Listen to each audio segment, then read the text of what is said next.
How to pay contactless with Revolut. Hello everyone, welcome to our channel and let's see how we can do it. So first of all, open up your account. After that, you can simply click on this option of transfer at the bottom, and after that you will be able to see that you can search anyone using their name, Revolut tag, phone or email. You can just simply search them up and pay them without any contact. And in case if you want to use the QR code, then simply click on this option of QR code right beside the search bar. And this way you would be able to scan any QR code and make contactless payment. And if you want to show your own code, then simply click on this option of my code, and anyone else can also be able to make contactless payments to you.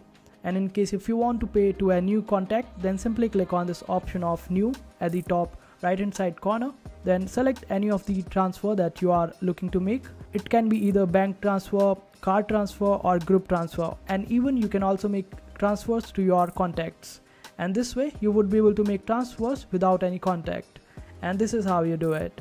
I hope this video was helpful. Make sure to hit that like button and also subscribe to our channel for more helpful videos.